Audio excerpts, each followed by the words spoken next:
Hi, I'm Ryan Breen, and welcome back to Breen Basketball. And today I'm going to be talking about the games from yesterday and how the Nuggets and the Pacers actually made these series interesting, at least somewhat. So I'll start with Pacers Knicks. So I'm a Knicks fan, which I say literally every video at this point. This game was really good as far as like viewing it. As a Knicks fan, OG Anunoby's not playing. We have 3 people out for the season who are all like rotational players. OG's a starter. So we're basically missing like 4 out of 8 normal rotational players. So going into this, I was like, oh, we don't have a chance. We don't have OG. But Dante DiVincenzo, as the commentator said, Dante's Inferno. Bro was looking like prime Klay Thompson out there, hitting like 7 of 11 threes. He just couldn't miss. It was actually ridiculous. But it didn't matter because other than Brunson and Dante, no one could score. I mean, Alec Burks was great off the bench, but like Alec Burks plays no defense, and if he's not scoring, he's useless. So it is what it is. The Knicks barely lost. It's unfortunate because if we won this one, we'd be up 3-0, and we could sort of just sit OG the rest of the series to make sure that he is healthy for the conference finals.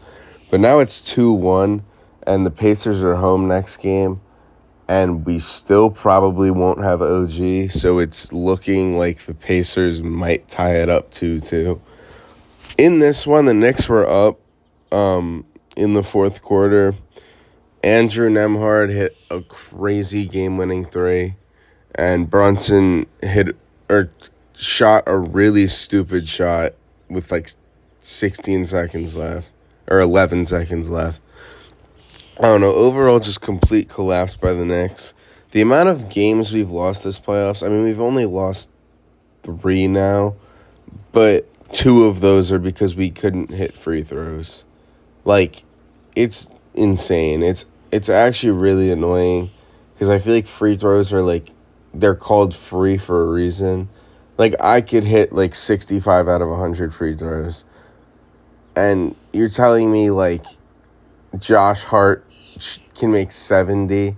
I understand game circumstances different, but the amount of missed free throws that we get in late game situations is just infuriating. Also, 2 goaltendings is just unacceptable. I don't even understand why we're goaltending. Yeah.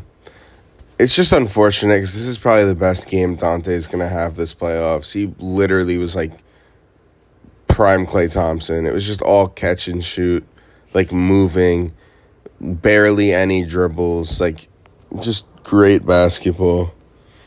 It's fine, though. I think we have a chance in Game 4. Hopefully, OG is back for Game 5 so that we could close it out. Yeah. So now moving on to the Nuggets-Timberwolves game. Worst game of the entire playoffs. I want the Nuggets to win this series, so I was obviously really happy because they won by like 27. But Jesus Christ, this was a boring game. It was good for a grand total of 5 minutes, and then the Nuggets were up by like 8, and it was never close again. This was just an awful defensive performance by the Timberwolves, and awful offense by the Timberwolves.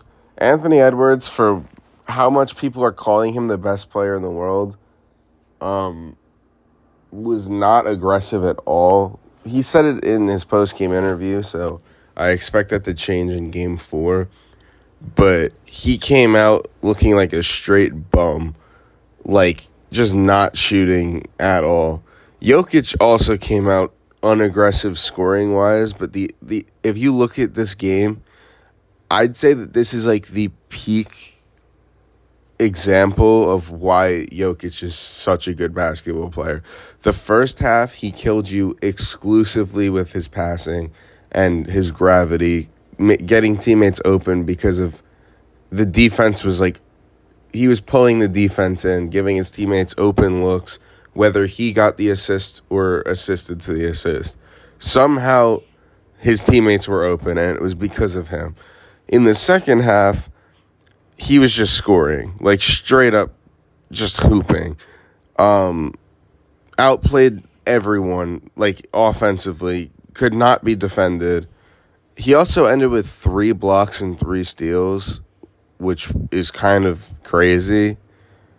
But I don't know. When Jokic gets like those defensive stat lines, to me, it's always like,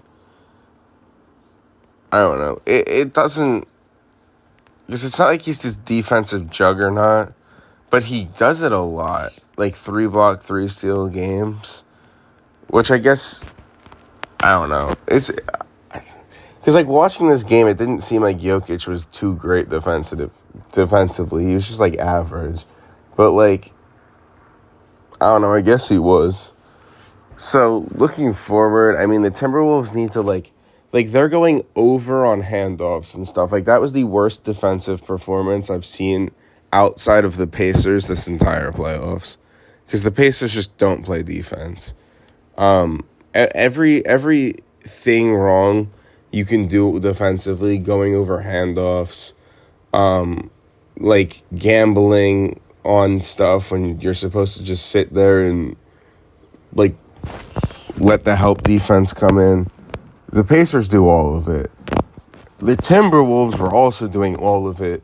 So I don't expect them to lose by 27 again. But with that being said, Finch, the Timberwolves coach, is a new coach. Like, this is this might be his first playoffs. But, like, this is his first time really having to make adjustments in a situation where, like, if he doesn't, it'll be really bad. So we'll see how he responds. Next games for these two are on Sunday. Thank you all for watching. I'll be back tomorrow. And yeah, bye.